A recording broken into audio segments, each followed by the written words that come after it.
Welcome to my channel. मेरी तरफ से बहुत सलाम कबूल कीजिए। और अगर आप जानना चाहते हैं कि यीशु मसीह की यरूशलेम में शाहाना आमद के मौके पर वहाँ कितनी किस्म के लोग शामिल थे और जुलूस में वो क्या क्या नारे लगा रहे थे, तो चैनल पर रहिएगा, वीडियो को एंड तक ज़रूर देखिएगा। सब्सक्राइब कीजिए, शेयर कीजिए, लाइक कीजिए और कमेंट बॉक्स में अपने कमेंट भी ज़रूर दीजिएगा ताकि मेरी हौसला अफजाई होती रहे।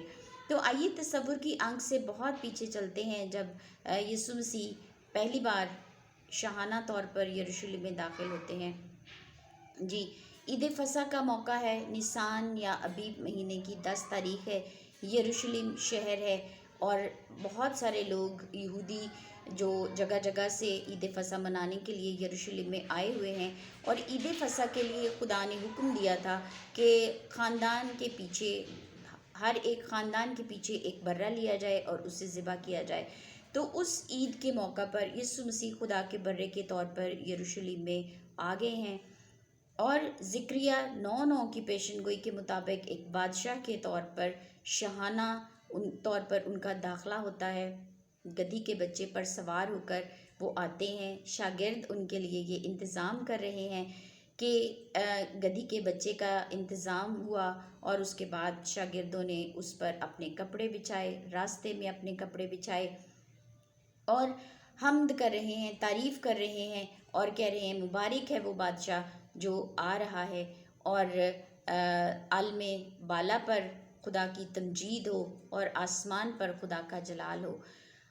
और शागिर्द जो खुदावंद मसीह के साथ बहुत अरसे से हैं, उनकी तालीमात को सुनते हैं, उनके मौजज़ात को देखते हैं और उनके साथ रहते हैं और अपने ईमान में मजबूत होते हैं। गो के वक्ती तौर पर वो यीशु मसीह की मसलूबियत के वक्त उनको छोड़कर चले गए, सारे खौफज़दा हो गए। लेकिन वही शागिर्द बाद में उन्होंने भरपूर तौर पर सबूत दिया कि वही खुदावंद मसीह के सच्चे पैरोकार और परस्तार थे। फिर दूसरा ग्रुप हमें उस भीड़ का दिखाई देता है जो यरूशलेम में ईद के मौके पर आई हुई थी। और यीशु मसीह जब शाहाना तौर पर आते हैं तो वो भीड़ भी बेइख्तियार यीशु मसीह की हम्द कर रही है, तारीफ़ कर रही है, अपने कपड़े रास्ते में बिछा रही है और यीशु मसीह को इज़्ज़त दे रही है, जलाल दे रही है और कह रही है होशाना होशाना, मुबारक है वो जो खुदावंद के नाम से आता है। होशाना का मतलब है ऐ खुदा हमें बचा। लेकिन क्या ये भीड़ यीशु मसीह से वाकई में कह रही है कि हमें बचा? इसका सबूत हमें नहीं मिलता, क्योंकि यही भीड़ 4 दिन के बाद कह रही है कि इसे मसलूब कर, इसे मसलूब कर।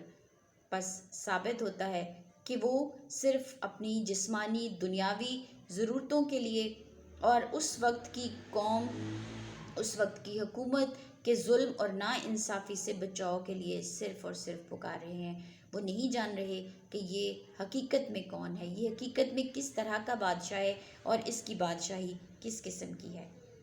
फिर तीसरा ग्रुप हमें फ़कीहों, फरीसियों और काहिनों का नज़र आता है जो इस डर में है कि उनकी कुर्सी ना छिन जाए, उनका स्टेटस ना छिन जाए, उनकी इज़्ज़त ना छिन जाए और लोग जो उनको पूजते हैं वो बंद ना कर दें उनको पूजना।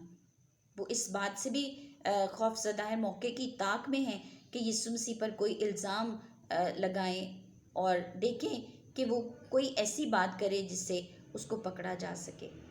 और इस भीड़ के अंदर वो शागिर्दों को भी चुप करा रहे हैं, खफा हो रहे हैं, भीड़ को चुप करा रहे हैं।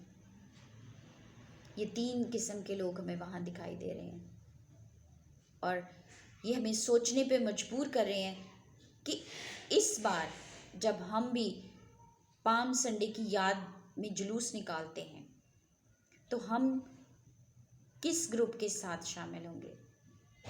क्या फ़कीह फरीसियों की तरह जो सब कुछ जानते थे, जो नविश्तों से वाकिफ़ थे, जो शरीयत से वाकिफ़ थे, जो इल्म में माहिर थे, लेकिन उनकी मन की आंखें बंद थीं?